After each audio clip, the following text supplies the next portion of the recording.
Bonjour à tous. On se retrouve aujourd'hui pour un tout nouveau numéro du bilan de la semaine. On se retrouve chaque semaine pour parler en moins de 3 minutes de toute l'actualité et on en parle juste après le générique. C'est parti, générique.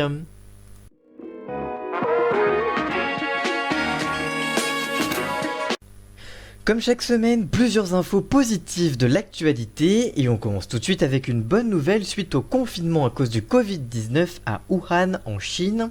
Et oui, la ville est sortie de quarantaine en début de semaine, c'est une première bonne nouvelle, mais ce n'est pas tout, par la même occasion, il y a eu une explosion des mariages, une demande de plus de 300% suite à l'arrêt des mesures de confinement. S'il y a aussi eu des divorces, cette quarantaine a aussi rapproché de nombreux couples. Après obtention du fameux papier pour se marier, ils devront prouver qu'ils ne sont pas atteints du Covid-19.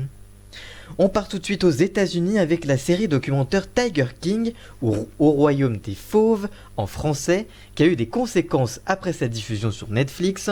Dans cette série, Joe Exotic, un gérant de parc animalier loufoque américain, est accusé d'avoir engagé un tueur à gages pour tuer une autre gérante de réserve naturelle et activiste aux droits animaliers, Carole Baskin. Ce documentaire original a été vu par près de 34,3 millions d'internautes en près de 10 jours et a eu des conséquences. En effet, cette semaine, Donald Trump a été interrogé en conférence de presse sur cette affaire et il a indiqué, je cite, « Je vais y jeter un œil ». L'homme espère être gracié après avoir pris 22 ans de prison pour un crime qu'il n'aurait pas commis selon lui. La série est toujours disponible sur la plateforme.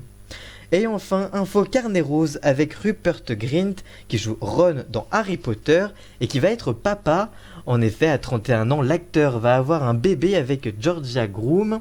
L'actrice de 28 ans a été photographiée il y a quelques jours avec un joli ventre rond. Le couple très discret, ensemble depuis 2011, va en effet avoir un enfant, mais l'acteur a révélé que s'il avait un garçon, il ne l'appellerait pas Ron. Désolé pour tous les fans d'Harry Potter.